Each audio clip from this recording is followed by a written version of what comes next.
ഏറ്റവും അടുത്ത കൂട്ടുകാരൻ്റെ ഭാര്യ തന്നെ എൻ്റെ ജീവിതത്തിൽ ആദ്യമായി എല്ലാം അറിയുവാനുള്ള ഒരാളായി മാറുമെന്ന് ഞാൻ ഒരിക്കലും ഓർത്തിരുന്നതല്ല.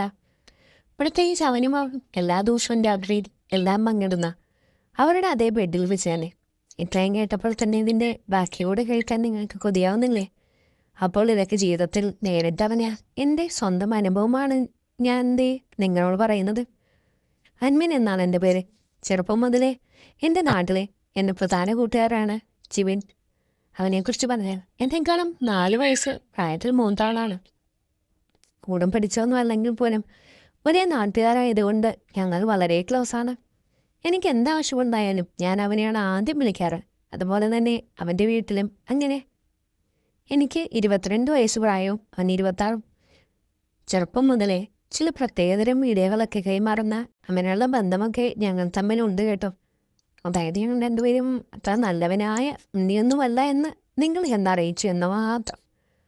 അങ്ങനെ അവൻ്റെ കല്യാണമൊക്കെ ഉറപ്പിച്ചു. അവനൊരു പ്രൈവറ്റ് ബാങ്കിൽ ജോലി ചെയ്യുകയാണ്. കല്യാണം കഴിഞ്ഞ് കഴിയുമ്പോൾ തന്നെ ഇവൾ തമ്മിൽ വിളികൾ തുടങ്ങി. വൈകുന്നേരം ഞങ്ങൾ ഒരുമിച്ച് വർത്തമാനം പറഞ്ഞിരിക്കുന്ന സമയത്ത് വിളിക്കുമ്പോൾ എന്നെ അവൻ പരിചയപ്പെടുത്തി കൊടുത്തു. അതുകൊണ്ട് തന്നെ കല്യാണം കഴിഞ്ഞപ്പോഴേക്കും അവൻ്റെ ഭാര്യയ്ക്ക് എന്നോടൊരു മടിയും കൂടാതെ അവൻ്റെ സംസാരിക്കാൻ കഴിയുമായിരുന്നു. ഞങ്ങൾ തമ്മിൽ കൂട്ടായതുകൊണ്ട് ഞാനും അവനും അത് വേറൊരു രീതിയിൽ എടുത്തിരുന്നതുമില്ല. അവൻ്റെ ഭാര്യയെക്കുറിച്ച് പറഞ്ഞാൽ 22 വയസ്സുകാരിയായ അത്യാവശ്യം മോഡേണൊക്കെ ആയ ഒരു സുന്ദരി തന്നെയായിരുന്നു. കണ്ടാൽ തന്നെ അത്യാവശ്യം ഉറപ്പ് തോന്നുന്ന മാറുകളുണ്ടായിരുന്നു. ചെറിയ ഒറ്റക്കണ്ണിലൂടെയാണെങ്കിലും ഞാനതൊക്കെ നന്നേ ശ്രദ്ധിച്ചു. അങ്ങനെ കുറേയേറെ ദിവസങ്ങൾ കടന്നുപോയി. അങ്ങനെ ഒരു ദിവസമാണ് അവൻ്റെ ഭാര്യയ്ക്ക് ഒരു ബയോഡേറ്റ കമ്പ്യൂട്ടർ ഉണ്ടാക്കണം. പക്ഷെ അത് ചെയ്യാനായിട്ടുള്ള സോഫ്റ്റ്വെയർ എടുത്തപ്പോൾ ചെറിയ പ്രശ്നം കാണിക്കുന്നു. എനിക്ക് കമ്പ്യൂട്ടറിനെ കുറിച്ച് നന്നായി അറിയാവുന്നതുകൊണ്ട് അവനെന്നോട് പറഞ്ഞു, എടാ നീ ഫ്രീ ആണെങ്കിൽ വീട് വരെ ഒന്ന് പോകാമോ? അവൾക്ക് അത്യാവശ്യമായിട്ടൊരു ജോലിക്ക് അപ്ലൈ ചെയ്യണം. കമ്പ്യൂട്ടറിൽ എന്തോ പ്രശ്നമുണ്ടെന്നും പറഞ്ഞത് നീ ഒന്ന് ശരിയാക്കി കൊടുക്കുമെന്ന് എന്നോട് അവൻ ചോദിച്ചു. ഞാനാണെങ്കിൽ പ്രത്യേകിച്ച് പണിയൊന്നും ഇല്ലാതിരുന്നത് കൊണ്ട് തന്നെ നേരെ ബൈക്കും എടുത്ത് അവൻ്റെ വീട്ടിൽ പോയി. അവിടെ എത്തിയപ്പോഴാണ് എനിക്ക് മനസ്സിലായത് അവൻ ജോലിക്ക് പോയിരിക്കുന്നു. കൂടാതെ അവൻ്റെ അച്ഛനും അമ്മയും ടൗണിൽ പോയിരിക്കുന്നു. വീട്ടിലവൻ്റെ ഭാര്യ മാത്രം. ഞാൻ അവിടെ എത്തി. കോളിംഗ് ബെല്ലടിച്ചതും അവിടത്തേക്ക് കയറുക എന്ന് പറഞ്ഞ് അവൻ എന്നെ വിളിച്ചു. അനിയൻ്റെ ഒരു കുട്ടി നെക്കറും ടീഷർട്ടുമായിരുന്നു അവളുടെ വേഷം.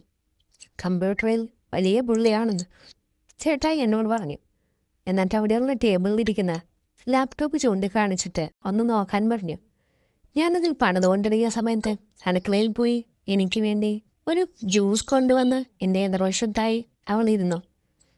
ഞാൻ കമ്പ്യൂട്ടർ ചെയ്യുന്ന സമയത്ത് പുള്ളിക്കാരി എൻ്റെ കണ്ണുകളിലേക്ക് തന്നെ ശ്രദ്ധിച്ച് ചെരിഞ്ഞ ടേബിളിൽ കൈ കുത്തിക്കിടന്ന് നോക്കുകയാണ്.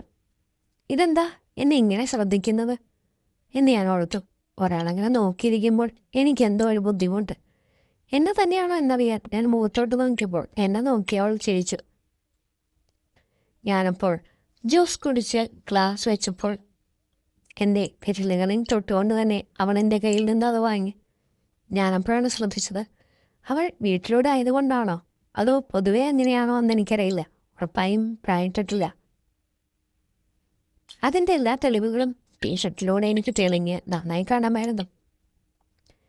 എൻ്റെ കണ്ണങ്ങോട്ട് പോയത് അവൾ ശ്രദ്ധിച്ചു. എനിക്ക് പെട്ടെന്ന് എന്തോ പോലെ. കാരണം ഞാൻ അങ്ങനെയൊക്കെ നോക്കിയത് അവനറിഞ്ഞാൽ അതാകെ പ്രശ്നമാവില്ലേ? എന്താടാ എന്നെ കണ്ണു തെറ്റി പോകുന്നുണ്ടല്ലോ. ഈ അങ്ങനെയൊന്നുമില്ല എന്ന് പറഞ്ഞുകൊണ്ട് ഞാൻ ലാപ്ടോപ്പിൽ ശ്രദ്ധ തിരിച്ചു. എന്നിട്ട് എന്നോട് പറഞ്ഞു, അത് മടിയിലെടുത്ത് വെച്ച് യൂസ് ചെയ്യുക. അതാകുമ്പോൾ എങ്ങനെയാണ് ചെയ്യുന്നത് എന്നൊക്കെ എനിക്ക് മനസ്സിലാക്കാമല്ലോ. അവൾ തന്നെ ലാപ്ടോപ്പ് എടുത്ത് എൻ്റെ മുന്നിൽ കൂടി നടന്ന് അവിടെയുള്ള സോഫയിൽ പോയിരുന്നു. ഞാൻ തൊട്ടടുത്ത് തന്നെയുള്ള മറ്റൊരു സോഫയിലായിരുന്നു. അപ്പോൾ അവൾ എണീറ്റ് എന്നോട് ചേർന്ന് വന്നിരുന്നു. ലാപ്ടോപ്പ് അവൾ തന്നെ എൻ്റെ മടിയിൽ വെച്ച് വന്നു. നാണിക്കുന്നതിന് ഇവിടെ ഇപ്പം ഞാനും നീ മാത്രമേ ഉള്ളൂ, വേറെ ആരും ഇല്ലല്ലോ. അതുകൊണ്ട് തന്നെ ആരും ഒന്നും കാണുകയുമില്ല. പിന്നെ നീ നാണിക്കുകയും പേടിക്കുകയൊന്നും വേണ്ട എന്ന്. ഇവളൊക്കെ എന്തുദ്ദേശമാണെന്ന് ഞാൻ പെട്ടെന്ന് ഓർത്തുപോയി. ലാപ്ടോപ്പ് എൻ്റെ മടിയിൽ വെച്ചിട്ട് അവൾ കൈകൾ കൊണ്ട് ലാപ്ടോപ്പ് ഉപയോഗിക്കാൻ തുടങ്ങി.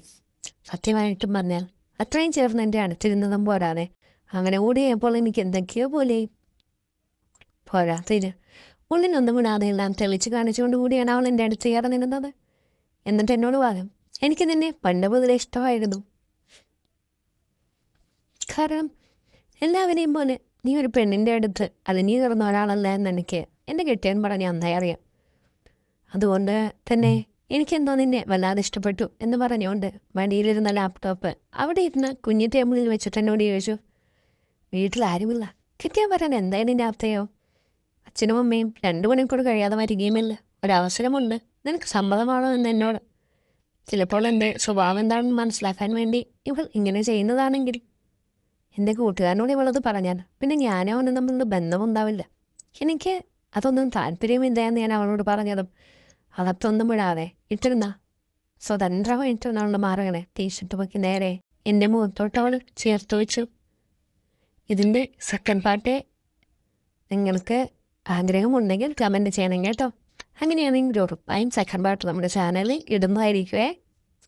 പിന്നെ ആദ്യമായിട്ടാണ് ചാനലിൽ വീഡിയോ കാണുന്നതെങ്കിൽ സബ്സ്ക്രൈബും ചെയ്യണേ.